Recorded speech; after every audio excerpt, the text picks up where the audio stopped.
Hello friends, this is Ron here. Welcome back to another Final Fantasy Ever Crisis video. And what a day guys, we got our Steam version of the game today. The game is running smoothly. This is great news for us, and on top of that there's a bunch of game related information, kind of leaked information about upcoming game modes, weapon and gear is already floating in the community. So I thought about gathering all those informations and talk about it in this video, but just a word in advance that these are going to be leaked informations, so think about it before proceeding further.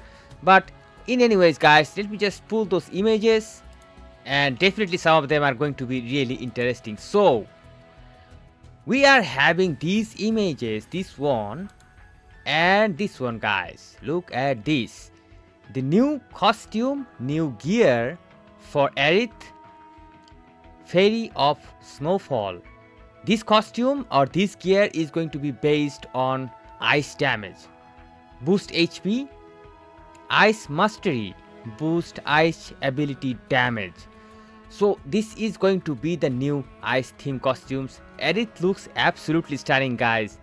The costume looks pretty much detailed and of course glorious in terms of design, but considering the fact that we already had this Final Fantasy IX crossover, then we had this Sephiroth event, then we have this Christmas event.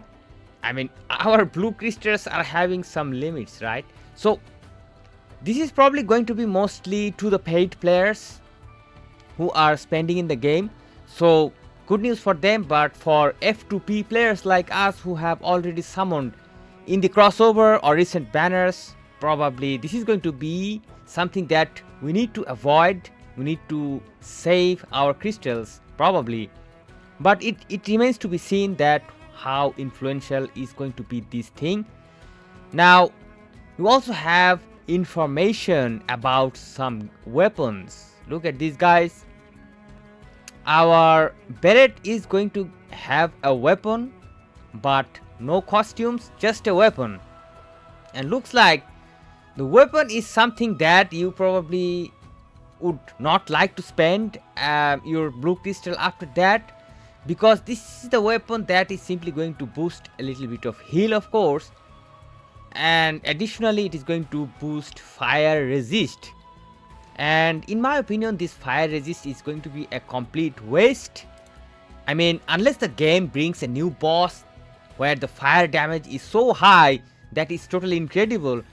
Otherwise, I don't really see any place where you can get benefit with this weapon, because you'll be able to get some heal for sure, but you'll be wasting a lot of this boost fire resist. This is basically just going to boost fire resist, nothing else. Now the other weapon, however, the Snowflake, is a way better thing. This is going to deal up to 540% ice magic damage in a single enemy. So 540%, this is probably going to be the basic stat. So whenever you are going to upgrade this weapon, the percentage is going to go higher. At least I think that is the case right now. And also it is going to boost magic attack, boost ice potential. So great weapon, great stuff, great effect. If you are building Aerith under magic, and if you are willing to build her as an ice damage dealer, then this weapon combined with this costume is probably going to be a good thing.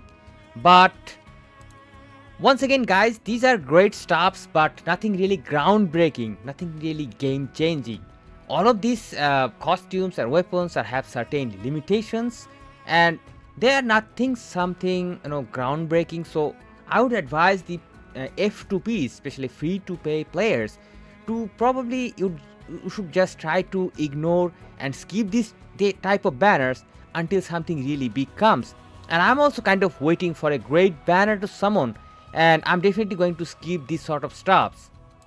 Now you might ask that why you are advising to skip these banners even if you are having blue crystals, because guys, the resource in this game is kind of hard to find, and you need to concentrate your resources on certain characters and their types. You cannot just spread all the way to develop all the characters with all these different type of elements, different type of damages. For example, my Aerith is kind of I'm building my Aerith on magic, and I'm trying to give her more healing potentially, because I'm going to use her as a healer, but this costume is going to make her a damage dealer. So I need to change the entire setup. I need to change my materia. I need to change everything, guys. So think about it before going after these banners with your blue crystals and stuff.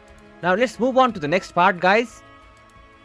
And next we are having Behemoth. Behemoth is going to arrive as the celebration of the game's 100 days, and there will be a ton of rewards, and this is a great news, guys. And probably you guys have played against Behemoth in your actual game, Final Fantasy VII, or in any other versions, so probably you guys are familiar that how this guy is going to appear and how these events and everything is going to take place. So far we have no idea that how this is going to take place, but we'll see that how it is going to roll out. But for now, pretty much exciting news that we will be getting a ton of blue crystals, we will be getting a ton of these draw tickets, and also after completing missions we'll be getting 100 of these draw tickets. This is massive, guys. These are the things that is going to develop your account without spending much. So as a F2P, look forward to this type of events, guys. And so far there is no definite date about the release of these updates, but soon the developers will inform us. So that was the brief update, guys, and I hope to see you guys soon in some other videos. Till then, stay awesome and peace out, my friends.